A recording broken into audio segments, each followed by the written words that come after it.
I'm Maria Menounos, and you're tuned in to AfterBuzz TV, the ESPN of TV talk. Now, let the buzz begin. Yes, ladies and gentlemen, thank you so much for joining me here at AfterBuzz TV Studios live in Los Angeles, California for a very, very special interview. I'm excited to be here. My name is Jack Farmer. I get to be your host today. But the most important thing is our guest, the guy who I get to chat to. Everyone who watches wrestling has a favorite intro theme, and this is the guy that makes those things happen. Ladies and gentlemen, introducing AEW's music producer. Let's hear it for Mikey Rukus. How you doing, Mikey? Wow, that was one amazing intro. Thank you so much. Well, you know, the only thing missing is we need to get some intro music for you when we chat. I had a feeling that was going to be the next follow-up. That was good. Yeah, so I'm really excited about this. As a lifelong wrestling fan, and I think most wrestling fans would agree, we all have the themes and the music that really stand out to us. So I think this is cool, getting the chance to talk to you since you are the guy behind all the amazing music we get to hear every week on Dynamite. For sure, and it's something that I grew up watching wrestling, and it was always something that always piqued my interest from childhood. And to be here today and to do this at the level that is being offered to me in this opportunity, it is a dream come true. It's all fast forward, and it's amazing. And every single day that I wake up, it's exciting to be doing this. Yeah, so that was one of my questions, actually. I'm really glad you brought that up originally. You're a lifelong wrestling fan, it sounds like. Who were some of the people you watched growing up?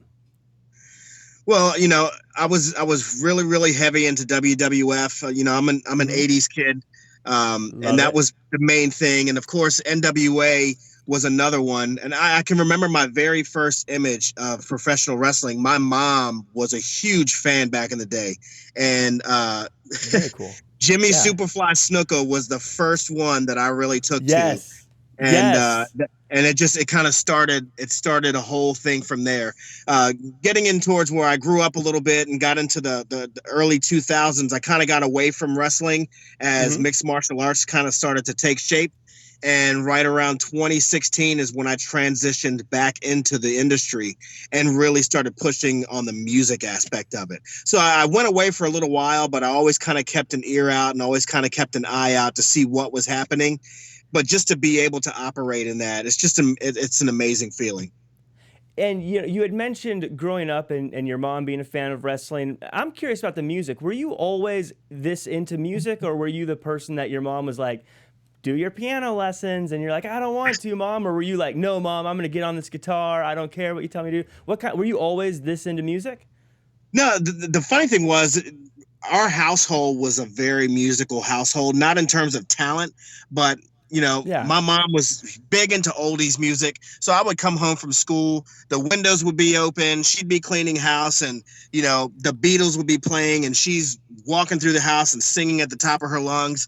My older sister was a huge Culture Club and Duran Duran fan, so she would be blasting the stereo, and we would all kind of gather around the stereo and sing backup vocals while she sang lead. So it didn't get into my teen years till I really started to discover instrumentation, and I started with guitar, and it just kind of went from guitar to bass to drums, and then back to guitar again, and then just studying over the years independently. I don't know how to read music.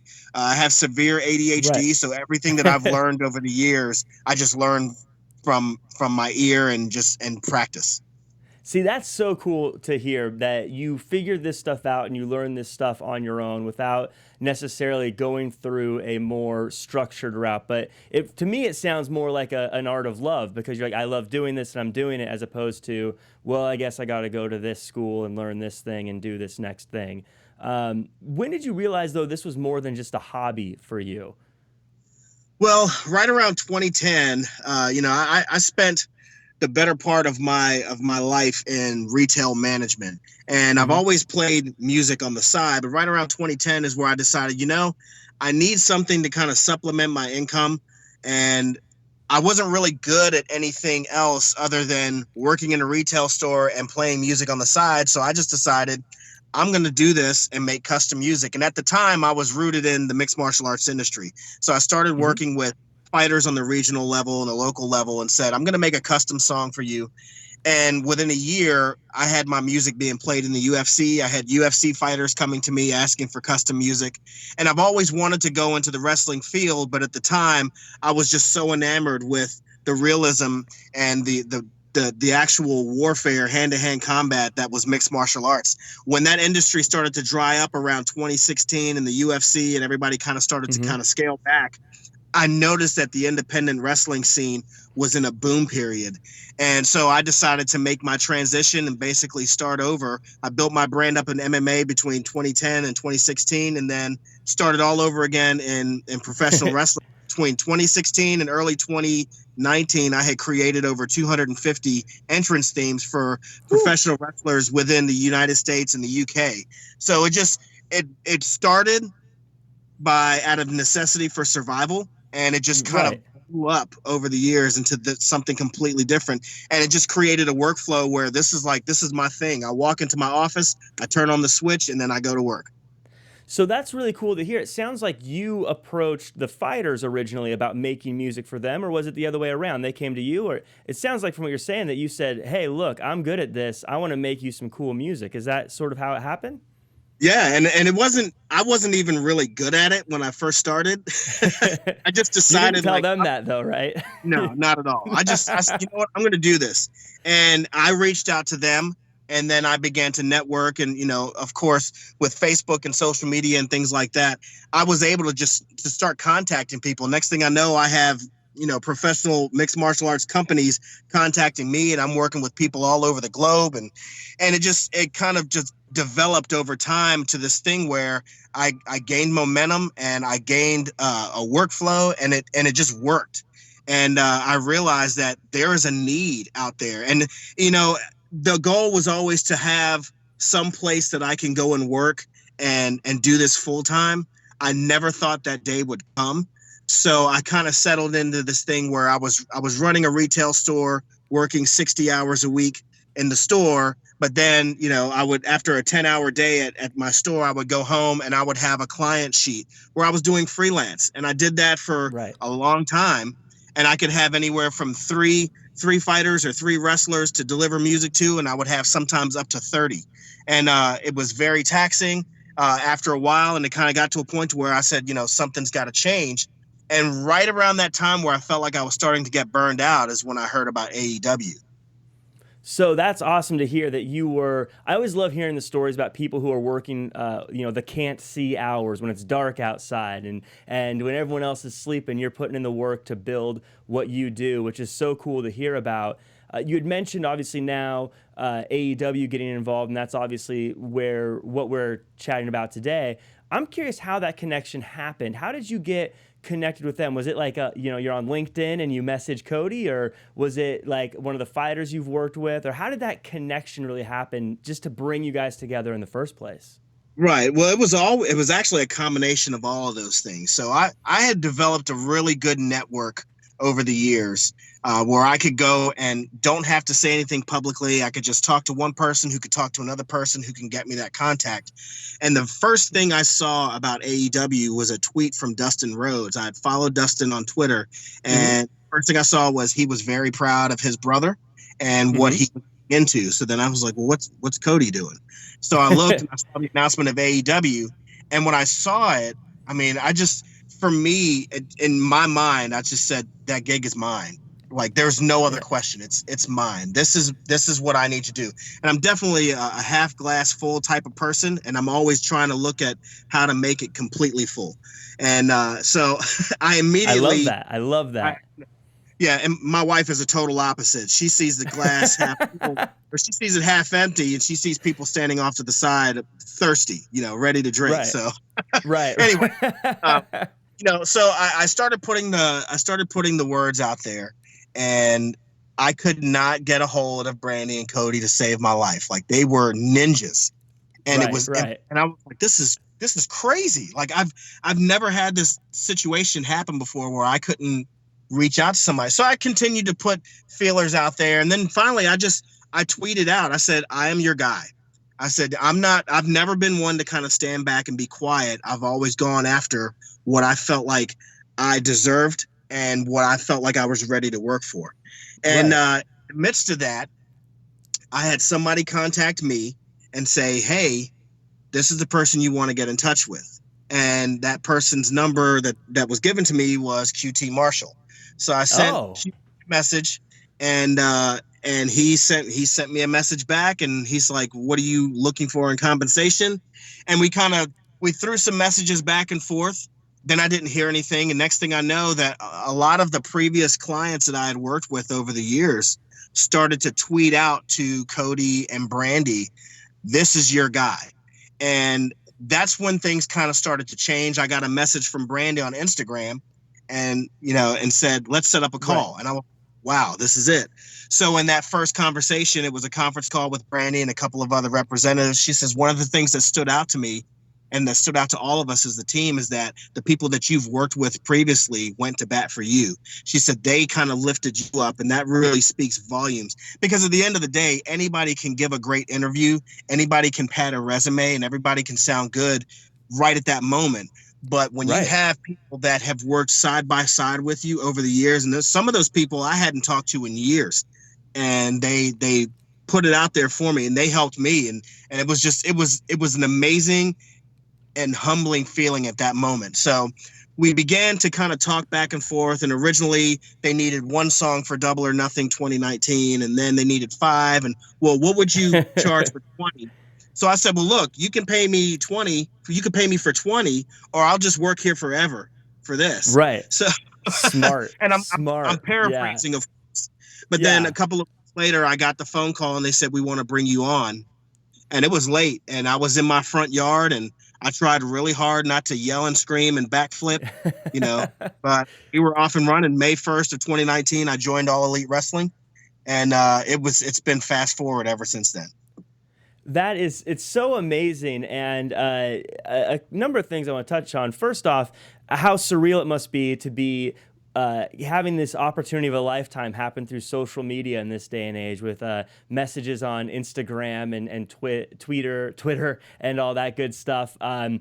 Speaking of Twitter, I do want to take a quick moment. I got to give a shout out to one of our viewers and listeners and a mutual follower of ours, Haywood Wong, who this whole interview really is happening because he connected us via a tweet. So it really does show the power of Twitter. And really, I just want to give a quick thank you to everyone who watches and everyone who takes part in the show and gives reviews and 5 stars and all that good stuff, because you guys are super valuable to us, and it does lead to things like this really cool interview. So thank you to everyone. Thank you to Haywood Wong. But I want to get back into the AEW stuff. And it's always interesting to me. Do you have, you'd mentioned they'd asked for a certain number of songs and things like that. Do you sort of have like a library you keep?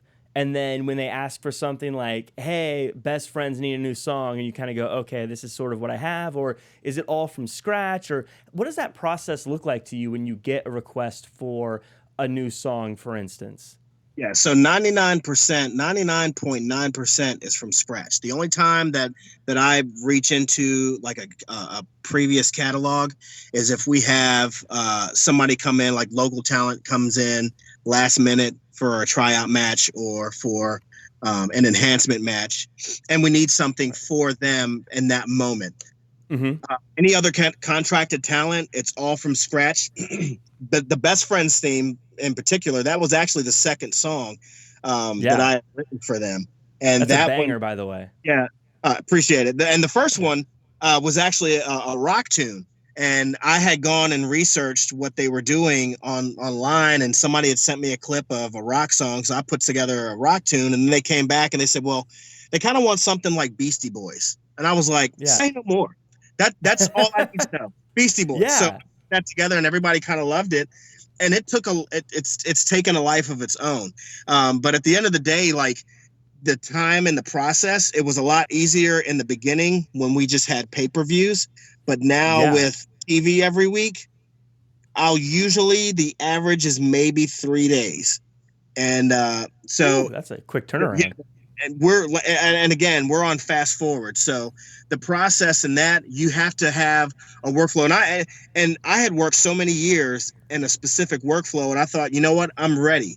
I'm ready to hit this, and I'm ready to do what I do when I get to this level. And really what happened is I got to that level and it jumped like 20 times. And It's like people say that in all aspects, like college football and minor league baseball, college baseball. When you get to the majors, the speed is so much faster.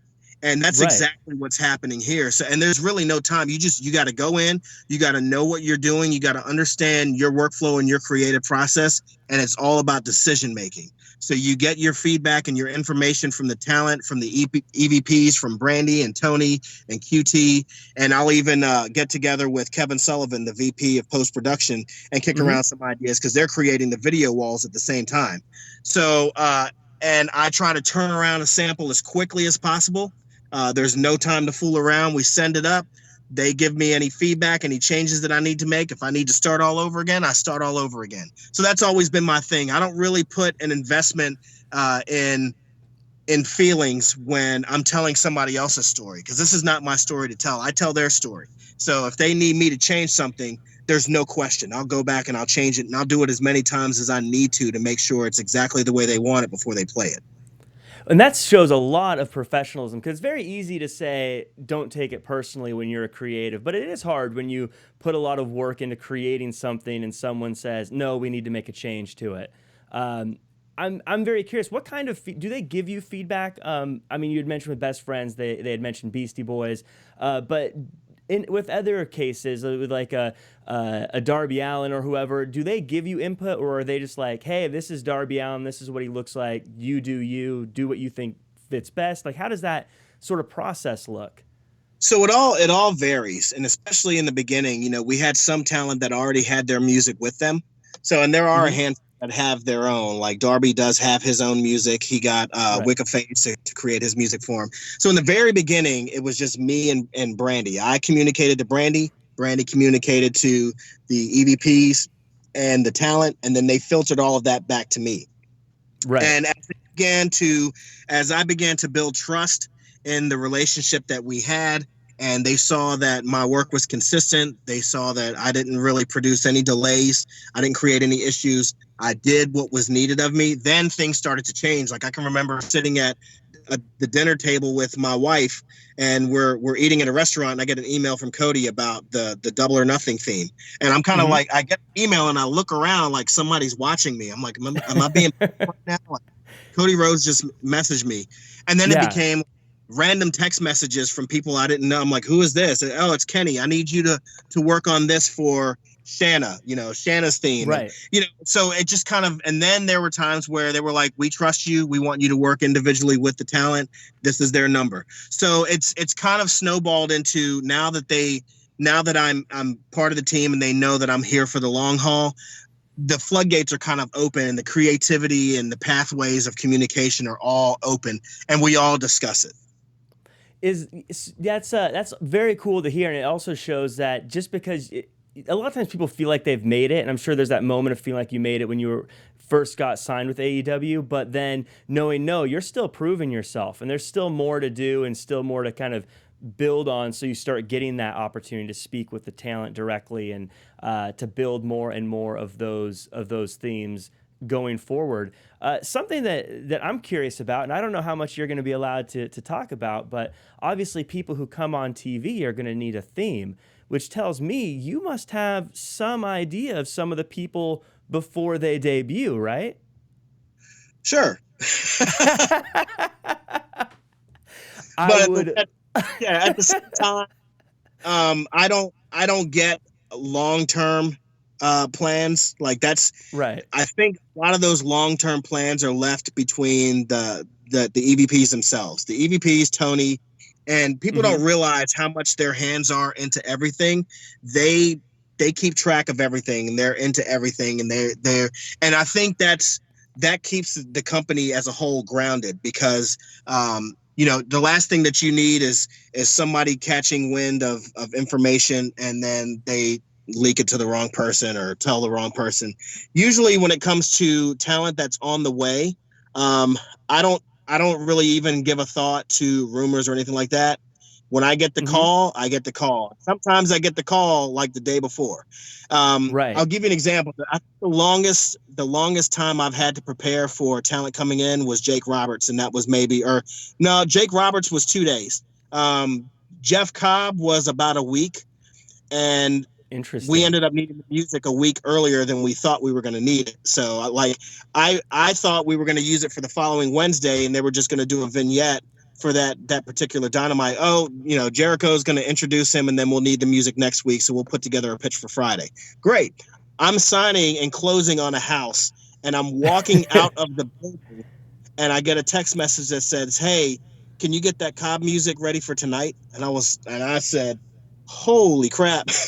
Right. So I went home and basically got his music done in about an hour and a half and got it ready for showtime. Oh, well, it sounded great. And, you'd mentioned making music for Jake the Snake. I noticed you have a Legends album coming out soon, right? For all the music. Yes. Or and I believe, I know you are releasing music on St. Patrick's Day, Tuesday, correct? Yeah, so that'll be streaming, but you can buy it now, I should say.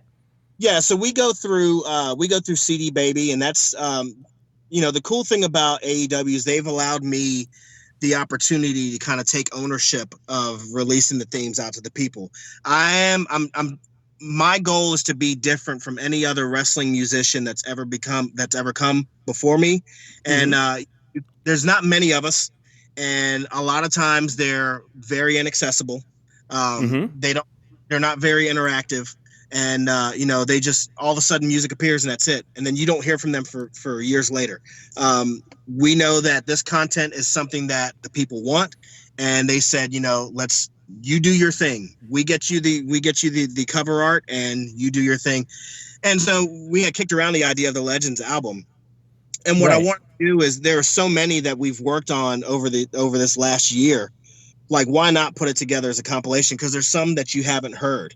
And we don't know if they'll ever be played. You know what I mean? They were for a specific time. So why not? It's all about fun. It's all about interactivity. And this thing with music, nothing is ever etched in stone. It's like an oil painting. So you can always go back and you can always change and you can always evolve. So it's good to get that music out there. And then a year later or 6 months later, you've got another track that's maybe the same, but it's evolved. And it just tells the story. It's like telling a story and turning the page and maybe checking out a new volume of that actual story arc. I love that attitude of it evolving and always changing and growing. I think it's an awesome way to look at things. And I love the music. I was talking to a bunch of my friends before this about their favorite intro music, and we basically listed off the roster. The music that you guys have is great. I know you're a busy guy, and I don't want to take up too much more of your time. So I do want to first, again, just say thank you again for being on the show. But can you let everyone who's listening or watching know maybe where they can find you online or any other projects you have coming up? Sure. So, of course, Mikey Rukus. You can pretty much find me anywhere. Type in Mikey Rukus, MikeyRukus, not with a C. Everybody likes to call me Uncle Rukus. But yeah, Rukus. I'm on Twitter. I'm on Instagram. I'm on Facebook. I pulled a lot of my own personal music down just because I actually just recently signed a deal with E1, and you'll see a Rukus solo album coming out later on in 2020. So I'm excited for that. A horror film that I scored, just got released online. I think it's headed to Comcast as well. It's on Microsoft. It's on Apple. It's called Body Farm. It's an amazing movie. The directors are the first time filmmakers. They had an amazing story. The effects they put together and with the budget that they did, I mean, it was top notch. It won a ton of awards on the festival circuit, and now it's hitting distribution on digital platforms. So be sure to check that out.